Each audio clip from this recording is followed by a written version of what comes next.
네네, 자주 있죠. 대표님도 어서 오세요.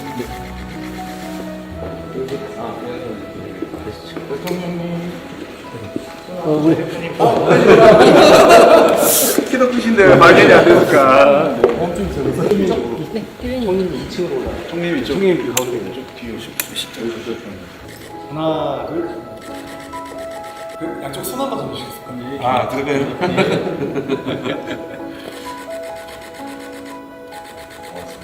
두 분이 옷에도 손 한 잡고 그런 건 아니죠? 스포기에서도 좋았어요. 전에 한번 했지.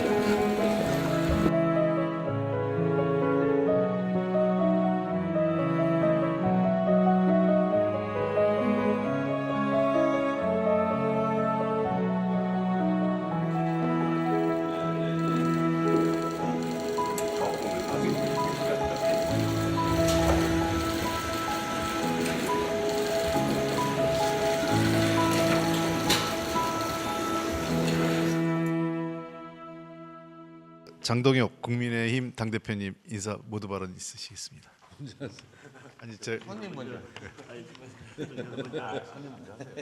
저희 대표님 아니 제가 행사장 가면 항상 우리 정청래 먼저 하세요. 뒤에서 그 먼저 하는 게 익숙하지 않아요. 대표님 죄송한데 오늘은 저 사회자해를 좀 따라주시면 좀 고맙겠습니다. 저도 뭐 하라면 말 꼼짝 못하고 하니까. 사회자의 권한에 따라서 맨 먼저 하려고 하니까 제 뒤에 우리 정청래 대표님도 계시고 대통령님도 계시고 뒤통수가 따갑긴 하지만 시작을 해보겠습니다. 오늘 초대해 주셔서 감사합니다. 오늘 이런 자리가 있을 것 같아서 최근에 제가 집 6채 중에서 4채 처분하느라고 고생 좀 했습니다. 이번 오찬에 참석한다고 결정한 이후에 많은 분들께서 여러 말씀들을 주셨습니다. 그동안 대통령과 그리고 여당에서 야당을 배제하고 일방 독주를 해왔는데 이렇게 식사 한번 하고 사진 한번 찍는다고 뭐가 달라지겠냐 이렇게 말씀 주시는 분들도 계셨고, 그래도 지금 민생이 가장 어려울 때 아니냐, 그러니 가서 대통령께 국민들의 삶이 뭐가 어려운지 하고 싶은 말을 하고 오는 게 맞지 않겠냐라는 말씀을 주시는 분들도 계셨습니다. 대통령께서 일요일 날 여의도 벚꽃 구경 가신 것을 봤습니다. 대통령과 셀카 찍으면서 즐거워하는 시민들도 많으셨을 것입니다.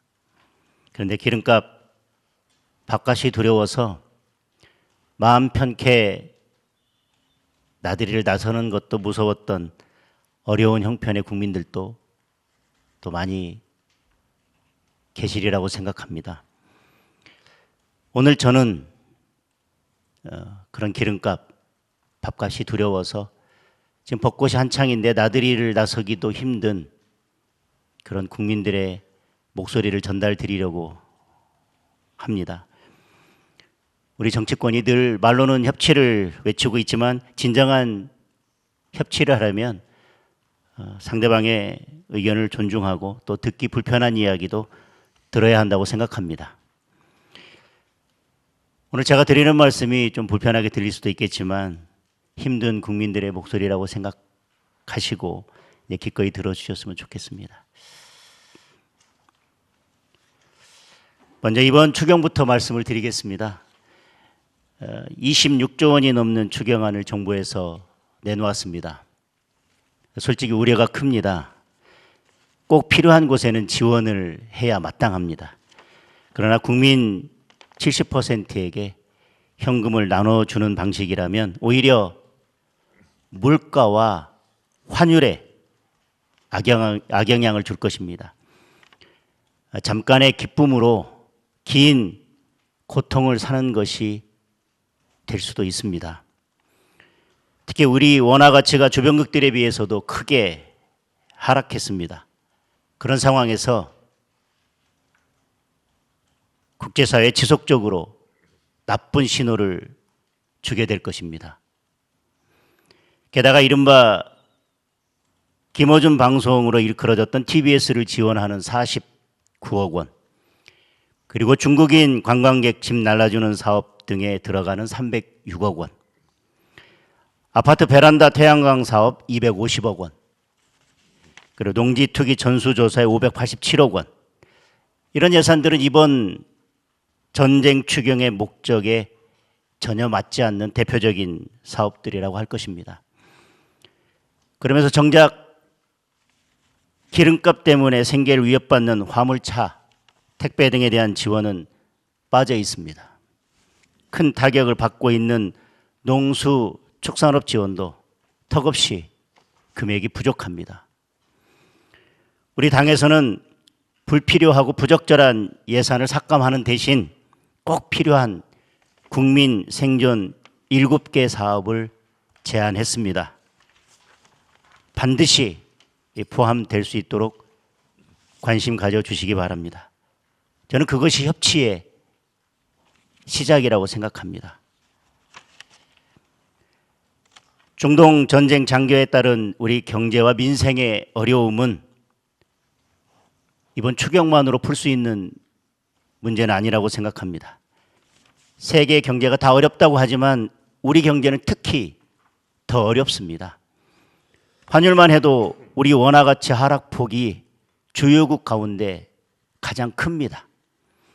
지난달 원화 가치가 4.72%나 떨어졌습니다.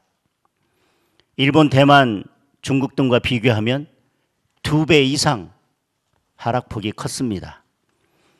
원화의 실질 구매력을 나타내는 실질 실효 환율은 주요 64개국 가운데 63위입니다.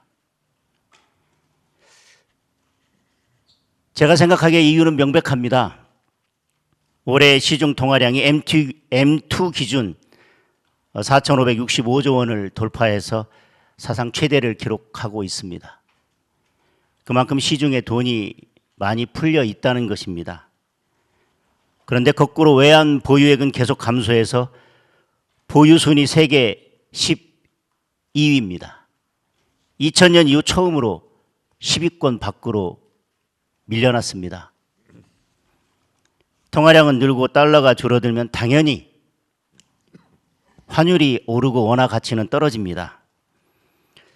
지난 정부 당시 환율이 1,450원을 넘었을 때 우리 대통령께서는 국민 자산 7%가 날아갔다, 이렇게 비판하셨었습니다. 지금 환율이 1,500원을 넘어서 1,530원대까지 오르내리고 있습니다. 같은 방식대로 계산한다면 국민 자산 13% 이상이 날아간 것입니다. 통화량을 늘리는 데 대해서는 이제 신중을 기해야 된다고 생각합니다. 대통령께서 직접 나서서 미국과 달러 스왑을 체결하고 보다 적극적인 대책을 마련해야 할 때입니다. 성장률 전망도 마찬가지입니다. 얼마 전에 나온 OECD 자료를 보면 일본과 중국 등의 성장률 전망치는 기존 수치를 유지하고 있지만 유독 우리나라만 2.1%에서 1.7%로 낮춰졌습니다.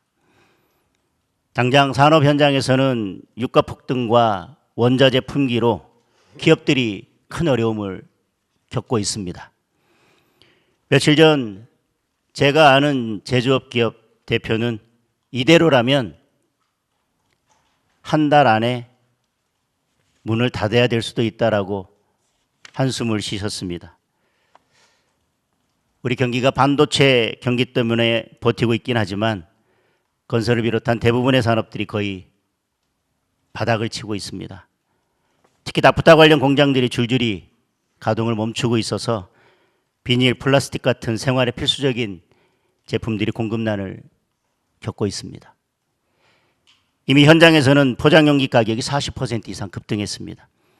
배달이 많은 식당, 카페나 동네 슈퍼들은 포장용기나 비닐을 구하기도 힘든 상황입니다. 그러다 보니 물가 전망은 더 암울합니다. OECD 우리 물가 상승률 전망을 2.7%로 기존보다 0.9% 높였습니다. 골드만삭스는 3%를 넘길 수도 있다는 더 심각한 경고를 내놨습니다. 당장 1분기 서비스 물가 지수가 작년 동기 대비 2.4%나 올랐고요. 3월 소비자 물가 지수는 2.2%나 올랐습니다. 지난 총선 때 대통령께서 대파 가격 올랐다고 비판을 하셨었습니다. 지금은 쌀값, 고기값, 과일값 안 오른 것이 없습니다. 그 와중에 대출 금리도 올라서 서민들을 더 힘들게 하고 있습니다. 주택담보대출 고정금리가 7%를 돌파했습니다. 시중은행 평균 금리도 5년 전 2.8%에서 4.6%로 1.8%나 올랐습니다. 5년 고정금리 후에 적용금리를 재산정하는 분들이 많습니다. 예를 들어서 대출이 3억 원이면 갑자기 한 달에 이자가 30만 원 이상 늘어난 꼴입니다. 부동산 문제도 말씀드리겠습니다. 정부에서 강남 집값 내렸다고 홍보하고 있지만 강남을 제외하면 다른 지역은 집값이 다 올랐습니다. 실제로 KB부동산 주택가격 동향 자료를 보면 강남구는 0.16% 찔끔 하락했지만 성북구는 2.72%, 동대문구는 2.58%, 관악구는 2.3% 올라서 비강남 지역 아파트들 오히려 상승폭이 컸습니다. 풍선 효과가 경기도, 인천까지 미쳐서 수도권 대부분 지역 아파트값이 오르고 있습니다. 집 가진 분들은 공시가격 급등에 보유세 인상 얘기까지 나오면서 지방선거 후에 닥쳐올 세금 폭탄 걱정에 잠을 이루지 못하고 계십니다. 집을 팔려고 내놔도 토지 거래 허가제와 대출 규제 때문에 살 사람을 찾기조차 어려운 현실입니다. 집 없는 분들은 전월세 가격 오르고 매물도 없어서 발만 구르고 있습니다. 한 부동산 플랫폼의 집계에 따르면 11호 대책 이후 서울시의 전월세 매물이 44.1% 줄었다고 합니다. 작년 10월 15일에는 전월세 매물이 4만 4천 건을 넘었는데 지금은 3만 건 정도밖에 되지 않습니다. 서울 아파트 월세 가격은 전년 대비 9.8%나 올라서 평균 월세가 151만 5천 원에 달합니다. 지옥으로 가는 길은 선의로 포장되어 있다는 말처럼 대통령의 뜻이 어디 있든 현장의 국민들은 갈수록 더 힘들어지고 있습니다. 많은 전문가들이 이야기하는 재개발, 재건축을 활성화하는 것처럼 공급 확대 방안을 적극적으로 추진하고 시장을 왜곡하는 과도한 규제는 풀어야 한다고 생각합니다. 이렇게 국민의 삶이 큰 어려움에 빠져 있는 만큼 지금은 정치의 모든 역량을 민생에 집중해야 할 때라고 생각합니다.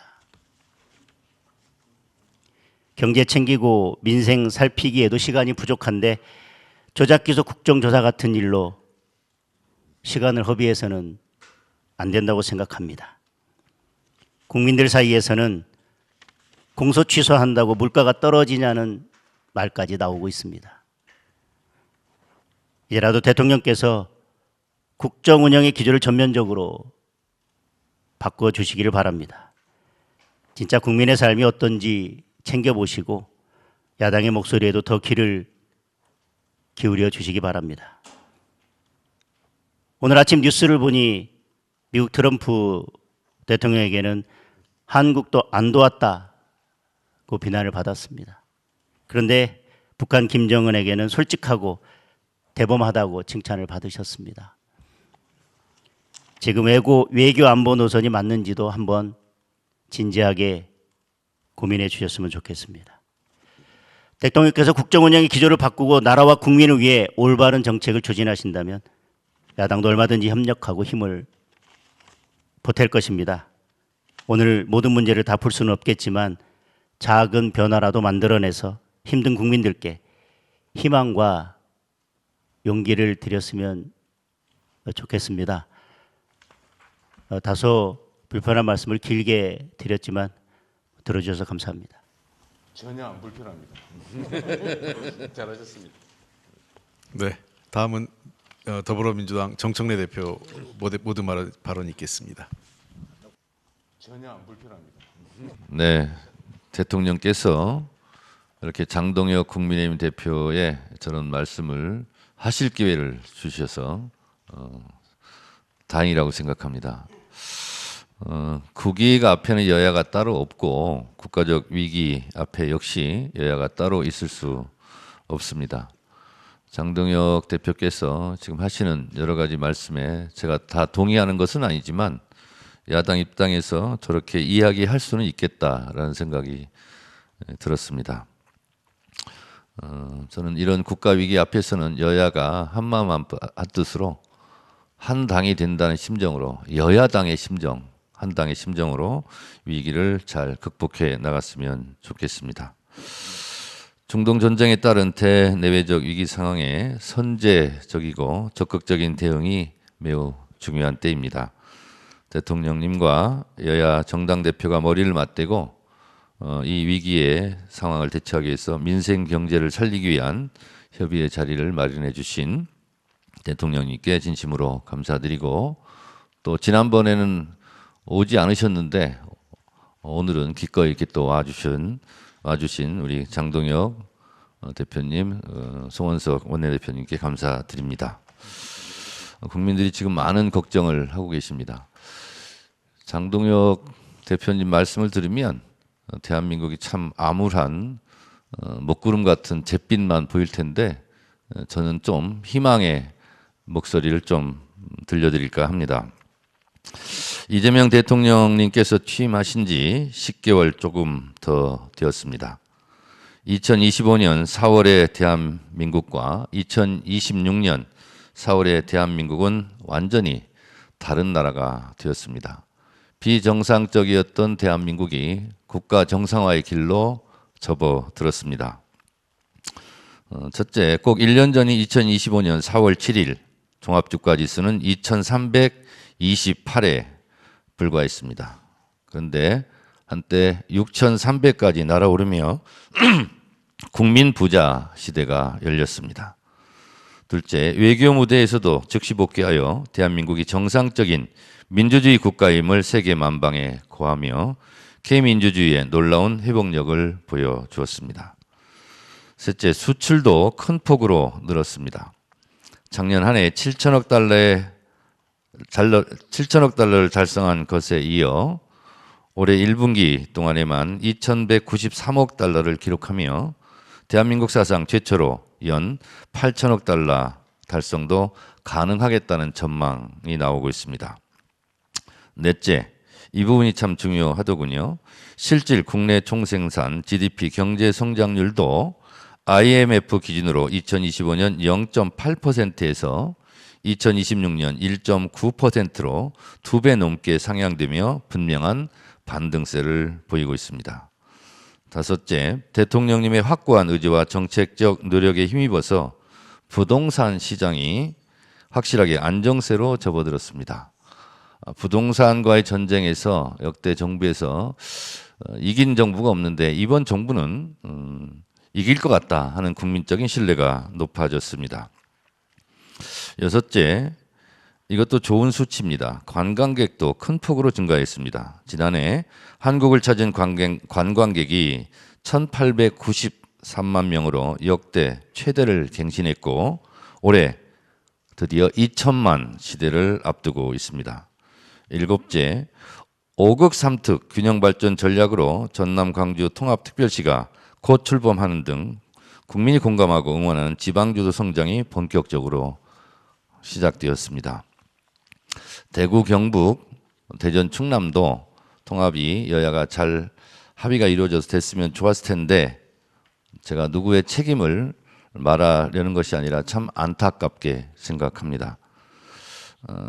그 지역 분들은 1년에 5조, 4년에 20조가 되면 진짜 그 도시의 삶이 주민들의 모습이 굉장히 달라졌을 것 같은데 매우 아쉬운 대목 중에 하나이고 언젠가는 우리가 가야 될 길이 아닌가 그런 생각을 했습니다. 무엇보다 국민과의 직접 소통이 빛을 발하고 있습니다. 어느 정부에서 하지 않은 길을 이재명 대통령님께서 가고 계십니다. 대통령 주재 국무회의 생중계와 지역별 순회 타운홀 미팅 개최 등 대통령님의 소통 노력으로 국정 전반에 관한 국민들의 관심과 이해가 높아지고 있습니다.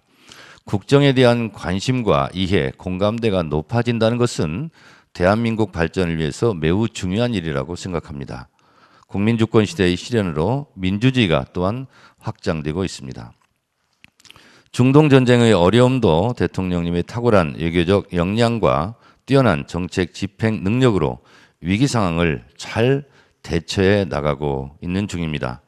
하루를 천금같이 쓰며 대한민국 경제 발전과 민생 안정, 중동 전쟁에 따른 위기 극복을 위해 헌신하고 계신 이재명 대통령님과 우리 참모진 여러분들께 국민의 한 사람으로서 감사드립니다. 중동 전쟁이 벌써 한 달을 넘어서며 일촉즉발 살얼음판을 걷고 있습니다. 중동 전쟁 장기화에 대한 대비책을 마련해야 한다는 것이 국민들의 목소리입니다. 평화로 전쟁을 막을 수는 있어도 전쟁으로 평화를 살 수 없다는 것은 요즘 더 절실하게 느끼는 바입니다.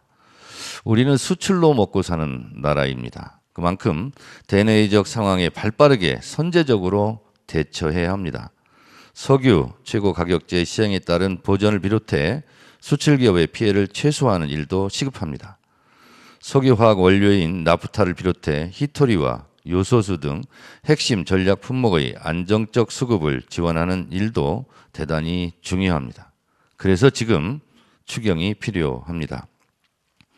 저는 지금 월화수목 금금금 현장, 민생 현장을 다니면서 국민의 목소리를 열심히 듣고 있습니다.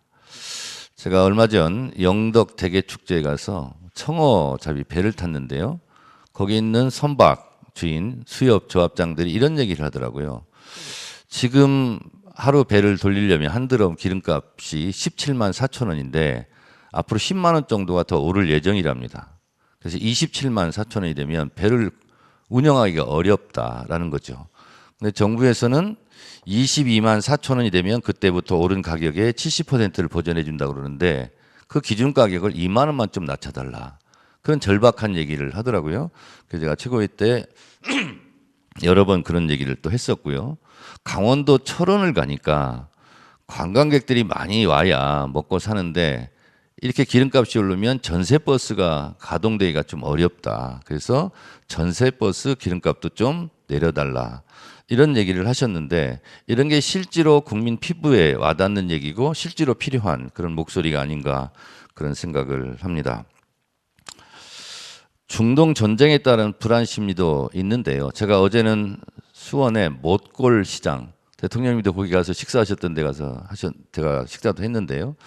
실제로 실물의 현재의 경기의 어려움도 좀 있지만 전쟁의 장기화로 인한 심리적 어려움, 위축 이런 것이 너무 크더라고요. 그래서 하루빨리 추경을 좀 우리 통과시켜서 그런 걱정을 좀 풀어드려야 되겠다 그런 생각을 절실하게 또 했습니다. 그래서 제가 어제도 못골시장에서 그런 얘기를 했습니다. 우리 몸에도 피가 잘 돌아야 건강하듯이 돈이 잘 돌아야 되지 않겠냐. 그래서 고유가에 대한 피해 지원금, 민생 지원금이 곧 풀릴 예정이니 조금만 기다려 주시라. 근데 그분들 얘기가 숨 넘어가는 그런 얘기를 많이 하십니다. 그래서 역시 지금 추경은 타이밍이 중요하고 우리가 응급처치 때도 산소호흡기를 제때 대야 생명을 구할 수 있는 것처럼 민생경제도 지금 골든타임이 매우 중요하고 하루가 늦어지면 그만큼 피해가 더 크겠다라는 생각이 들어서 제가 누차 말씀드렸다시피 역사적으로 가장 빠른 속도로 추경을 통과시키겠다 이렇게 말씀을 여러 차례 드렸는데 우리 야당에서 협조해 주시기 바랍니다.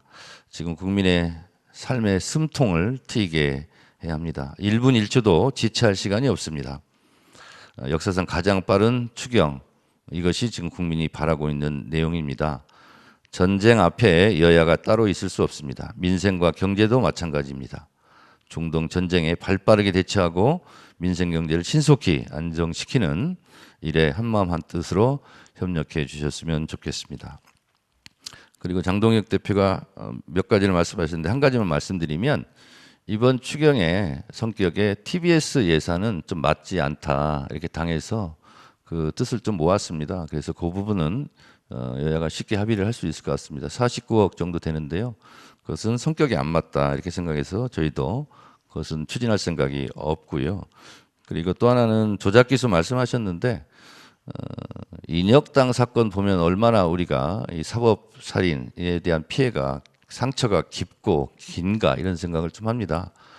국가 공권력에 의한 국가 폭력이라고 할 수 있는 이 조작 기소 이것은 범죄입니다. 국가가 저지른 범죄.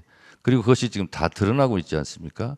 그 피해자가 누구라도 관계없이 그것은 다시는 그런 일이 있어서는 안 될 일이다 이런 생각이 들고 명명백백하게 거짓으로 증거 조작으로 기소된 것은 하루빨리 이것은 세상에 드러내고 진실을 찾아야 되겠다 그런 생각을 좀 합니다. 오늘 이렇게 여야가 오랜만에 대통령님 모시고 여러 가지 견해를 말씀드리는데 견해가 일치할 수는 없다고 생각합니다. 그렇지만 최소한 이번 민생 추경만큼은 하루빨리 여야가 합의해서 국민들의 시름과 고통을 덜어주는데 일익을 담당하는 그래서 국회가 오랜만에 밥값을 했다 하는 얘기를 들을 수 있도록 최선을 다해 주시기 바라고 우리 민주당도 최선을 다하겠습니다. 감사합니다. 네, 두 분 대표님 감사합니다. 마지막으로 두 분 대표님 감사합니다. 마지막으로 이재명 대통령님 모두 말씀 있겠습니다. 그 약간 우울하시죠? 그 반박을 당해가지고. 예, 그래서 제가 하나 방법을 제가 나중에 얘기할 테니까요. 먼저 한번 하시고 간단하게 한 말씀 더 하시고 이렇게 하고. 왜냐하면 이게 실제로 일방적인 주장을 하고 나가면 나중에 조금 왜곡될 수도 있고 억울할 수도 있어서 한 말씀 하시고 말씀 괜찮아요. 뭐 어떻습니까? 그다음에 대표님도 조금 더 하고 그다음에 제가 얘기하도록 할게요. 네, 이게 좋은 것 같습니다. 오늘 저 밥은 여의도 돌아가서 먹어도 괜찮습니다. 여러 말씀 주셨는데 저는 아까 광주 전남 통합을 말씀하셔서 대구 경북 통합 그리고 대전 충남 통합이 안 된 거에 대해서는 뭐 저희들도 안타까운 부분이 있습니다. 다만 통합 자체를 반대했던 것은 아니고 내용상에 조금 이견이 있었는데요. 뭐 그것과 더불어서 제가 또 한 말씀 드리려면 최근에 이제 부산 어부도시 특별법이 있는데 그게 뭐 상임위 통과하고 잘 진행되다가 우리 대통령께서 이 법이야말로 대표적인 포퓰리즘 법안이다 이 한 말씀하셔서 지금 이게 속도를 못 내고 지금 멈춰 있는 상태입니다. 오늘 이렇게 여야가 머리를 맞대고 여러 문제들을 해결하는 자리를 마련해 주신 만큼 오늘 그 부산 어부도시 특별법만큼은 그동안 상임위에서 잘 여야 합의로 통과됐기 때문에 국회에서 속도를 내서 빨리 통과해 줬으면 좋겠다는 말씀을 주시면 좋겠습니다. 이 부산 어부도시 특별법이 부산만의 문제가 아니라 대한민국의 미래를 결정짓는 중요한 법안입니다. 그래서 대통령께서 오늘 가능하시다면 이 법안이 빨리 통과될 수 있도록 힘을 실어 주시면 좋겠다는 말씀으로 두 번째 말씀은 가름하겠습니다. 원래 그 저기 반대 신문은 주 신문에 관한 사항을 설명하는 건데 딴 얘기를 하시는데. 요즘 재판이 예전처럼 법대로 진행되는 게 아니어서 이게 원래 통합 문제가 대전 충남 충남 대전 광역단체장 국민의힘 소속 광역단체장이 추진했던 것이고 광역의회에서 행정 절차를 마련해서 우리 대통령께서 그러면 이것은 여야가 합의될 수 있겠다 추진하자 이렇게 해서 추진된 건데 처음에 추진하자고 해놓고 이제 그걸 또 반대하고 있으니 당황스러웠다는 말씀을 좀 드리고 그리고 대구 경북 같은 경우도 법사위 하기 전에 제가 추미애 위원장한테 좀 이것까지는 했으면 좋겠다 이런 의견을 제가 피력했던 걸로 기억하는데 그러지 못해서 여러 가지로 안타깝습니다. 어쨌든 지금 두 군데는 안 됐는데 앞으로 이 통합이 잘 됐으면 좋겠다 이런 말씀 드립니다. 그리고 국민의힘에서 이번 민생 추경과 관련해서 장명도 좀 이상하게 하셨던데 예를 들면 뭐 짐캐리 예산 이런 거는 예를 들면 이런 겁니다. 우리 시장에서 외국인들이 와서 물건을 많이 사면 이게 가져갈 것이 걱정되잖아요. 근데 이것을 공항까지 갖다 준다 그러면 물건을 더 많이 삽니다. 그래서 여기에 투여하는 예산보다 실제로 더 물건 사는 것을 보면 이익이죠. 그런 면도 좀 생각해 주셨으면 좋겠고 또 하나는 저희가 예를 들면 뭐 국세청 체납 관리단 이 부분도 지금 예산 가지고 약간 여야가 이견이 있어 보입니다만 이 체납 관리단 이분들을 실제로 투입해서 들어가는 비용 대비 얻는 효과가 더 훨씬 더 크거든요. 그래서 이건 일자리 창출도 좀 될 수 있고 이런 부분이 아직 미합의됐는데 이런 부분도 잘 합의됐으면 좋겠다 이런 생각이 들고 저희가 착붙 공약이라고 지방선거 1호 공약으로 그냥 해드림 센터 이렇게 했는데 이 부분도 좀 포함이 돼야 될 것 같습니다. 경로당 급식비 지원 확대 이런 부분도 이번에 돼 있는데 제가 현장을 느끼면서 드는 생각은 실제로 체감 경기도 어렵지만 심리적으로 느끼는 부분이 굉장히 좀 불안하고 그런 부분이 있기 때문에 하루빨리 국민들의 이 마음을 좀 이렇게 위로하고 안정시키는 것이 좀 필요하다. 그래서 시급하다. 민생 추경 처안이. 그래서 국회에서 잘 한번 해보도록 하겠습니다. 네, 이제 비공개 때 마저 네, 격렬하게 논쟁을 좀 해보긴 하시고요. 어쨌든 여야 대표님 또 여야 지도부 여러분 그 총리님께서도 함께 해주셨는데 우리 장동혁 대표님 말씀처럼 우리가 의견이 좀 다를 경우에는 사실 만나서 자주 얘기하는 게 좋습니다. 저는 뭐 언제나 가급적이면 터놓고 얘기하자. 뭐 아니 뭐 다를 수도 있고 의견이 합치가 안 될 수도 있죠. 근데 오해는 최소한 많이 줄일 수 있기 때문에 저는 자주 이렇게 만나 뵙고 싶습니다. 제가 빈말로 사진만 찍고 뭐 이렇게 선전하려고 그런 건 아니고요. 그리고 우리 장 대표님께서 많이 준비하셔서 여러 가지 말씀을 주셨는데 제가 꼭 대정부 질문 받는 느낌인데 또 중요한 지적이세요. 그거는 각계 항목별로 우리 장관님들이나 우리 총리께서 좀 설명을 해드리면 좋겠습니다. 그 중에는 뭐 사실도 있고 약간 거두절미이 된 부분도 있는 것 같고 약간 다른 부분도 있는데 뭐 그런 세부적인 얘기를 이 자리에서 제가 드리자는 건 아닙니다. 다만 어쨌든 많은 소통과 대화를 통해서 객관적 팩트들에 대해서는 최소한 확정을 하고 논쟁을 하는 게 좋다. 똑같은 사실을 놓고 전혀 다르게 얘기해버리면 이거는 대화가 아니라 싸움이 되는 수가 있기 때문에 팩트 체크들은 언제나 좀 하면서 좀 진지하게 좀 여야든 아니면 뭐 정부와 야당이든 대화를 소통을 자주 하면 좋겠습니다. 뭐 장동혁 대표님도 말씀하시는 것처럼 지금 대한민국이 상당히 큰 위기에 처한 게 분명합니다. 그 내부적 요인들은 많이 개선되고 있었는데 안타깝게도 외부적 요인 때문에 또 우리가 통제할 수 없는 영역에서 벌어진 일도 인한 것이기 때문에 그렇게 대응하는 것이 쉽지만은 않습니다. 최선을 다하고 있다는 말씀을 드리고 또 야당에서도 여당에서도 많이 배려해 주시기를 부탁드립니다. 뭐 마뜩지 않거나 아니면 뭐 부족한 부분도 많이 있을 겁니다. 제안을 해주시면 저희도 진지하게 함께 고민하도록 하겠습니다. 지금처럼 어려운 시기, 특히 외부 요인에 의해서 우리 공동체가 위기에 처해 있을 때는 내부적 단합이 정말로 중요합니다. 우리가 통상적으로 얘기하는 것처럼 통합이라고 하는 것이 정말 이럴 때 빛을 발하지 않을까 싶습니다. 그러나 야당 입장에서는 또 이런 상황에서 입지가 줄어들거나 이런 것들이 또 문제가 될 수도 있기 때문에 또 야당은 야당으로서의 하실 역할을 잘 해주시는 게 또 중요하다고 생각합니다. 지적할 거 지적하시고 또 부족한 건 또 채워주시고 잘못된 것은 또 뭐 고쳐 나가야 되겠죠. 어쨌든 오늘 이런 기회를 통해서 좀 많은 대화들이 있으면 좋겠습니다. 저도 뭐 많이 좀 들어보기로 하고요. 추경은 정말 중요하다는 점은 뭐 우리 장 대표님도 말씀으로 인정하시는 것 같습니다. 다만 그 내용들이 좀 부적합한 게 있다 이런 취지신데 지금 예산안은 정부의 의견이니까 또 심의 의결권을 가지고 있는 국회에서 여야가 충분히 토론하고 그 과정을 통해서 필요한 것들은 좀 추가할 수도 있는 것이고 또 불필요하다고 판단되는 부분들은 또 뭐 삭감 조정될 수도 있는 것이겠죠. 그런데 그 중에 저는 이 점은 좀 제 의견을 말씀드리고 싶습니다.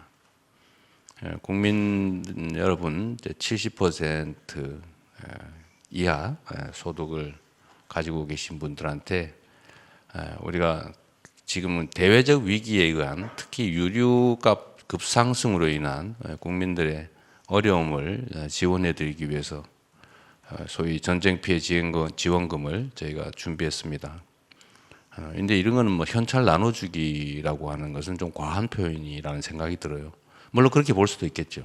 그러나 우리가 볼 때는 지금 유류대 인상 또 그로 인해 파생되는 물가 상승이 워낙 크기 때문에 그로 인한 고통을 조금이라도 우리가 보전해 드려야 된다는 생각을 가지고 있습니다.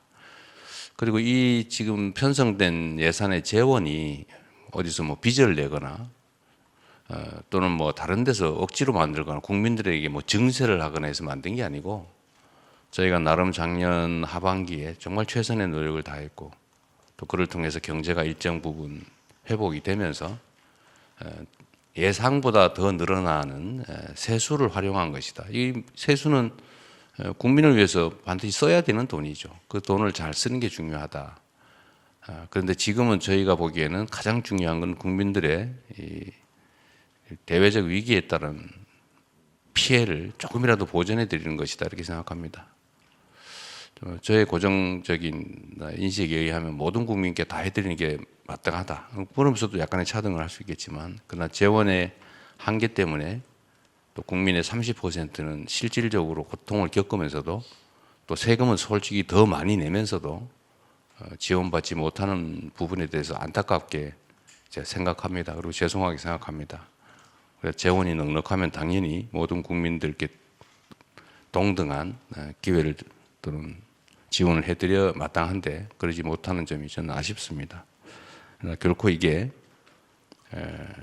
나눠주는 뭐 현금 포퓰리즘은 결코 아니다. 다 국민들이 정말 피땀 흘려 번 돈 낸 세금이고 또 그거는 공정하게 또 합리적으로 쓰여져야 될 돈인데 우리 정부 입장에서는 가장 중요한 지원 방식이다 이렇게 생각을 한 것입니다. 그건 정부의 의견이니까 역시 국회 차원에서 잘 논의해 주시면 좋겠습니다.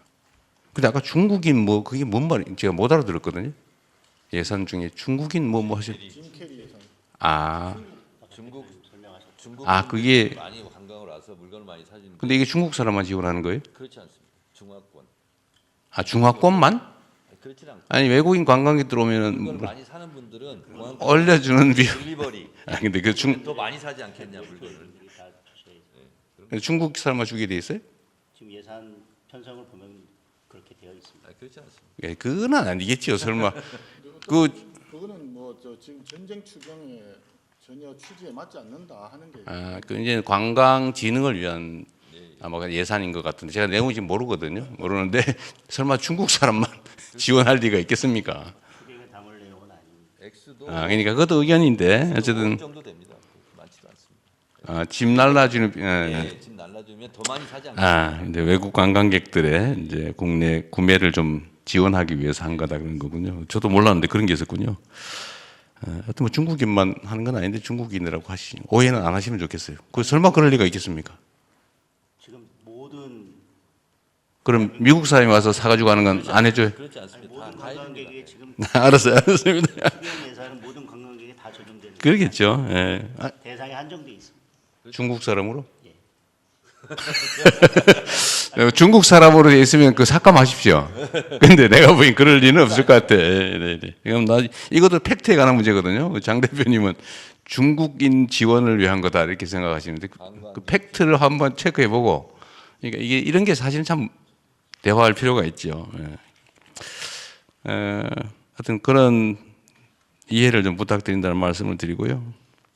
다른 부분들은 그런데 제가 이 말씀도 하나 좀 드리고 싶은데요. 제가 공개적으로도 한 말씀 드렸는데 지금 대한민국 헌법이 지금 제정된 지가 너무 많은 세월이 지나서 좀 안 맞는 옷처럼 돼 있는 상황입니다. 그리고 곧 이제 또 5.18 기념일이 다가오죠. 제 기억으로는 5.18 때마다 야당은 여당일 때도 5.18 정신을 헌법 전문에 게재하겠다라고 말씀하셨던 걸로 기억합니다. 이번에 또 5.18이 다가오기도 합니다. 그리고 그 점에 대해서는 뭐 이견이 없는 것 같아요. 또 한 가지는 그러면서 야당이 그 당시에 했던 이야기 중에 부마 항쟁도 같이 넣자 이렇게 말씀을 하셨습니다. 좀 뭐 타당하다고 생각합니다. 그런 거라든지 또 얼마 전에 탄핵 1주년 기념으로 당 지도부에서 나온 표현인지 정확하지 않은데 맞는 것 같은데 어쨌든 그 계엄 사태가 좀 문제가 있었다라는 지적을 한 것 같습니다. 계엄 요건을 강화하는 거 그건 꼭 반드시 필요한 것 같습니다. 계엄을 남용할 수 없도록 하는 거는 누가 반대할까 싶어요. 또 뭐 지방자치를 강화하는 거 이것도 이견이 없는 부분이어서 순차적 점진적 개헌이라는 측면에서 좀 긍정적으로 좀 수용해 주시면 어떨까 싶어요. 사실은 국민의힘의 그 도움이 없으면 개헌은 불가능하죠. 그래서 이거는 한번 진지하게 긍정적으로 논의해 주십사 한번 부탁을 좀 드립니다. 뭐 세부적인 말씀은 나중에 다시 또 비공개 때 드리겠지만 어쨌든 이런 자리에 함께 해주셔서 우리가 국정을 함께 논의할 수 있게 된 점에 대해서 감사드립니다. 사실 쉽지 않은 자리인데 앞으로도 뭐 기회 되면 자주 좀 뵙고 또 현안들에 대해서 의견도 좀 나누고 또 잘못된 게 있으면 많이 질책해 주시고요. 또 저희도 수용할 건 또 수용하고 또 수정할 건 수정해 가면서 국정이 오로지 국민과 국가를 위해서 제대로 시행될 수 있도록 최선을 다하겠습니다. 환영합니다. 고맙습니다.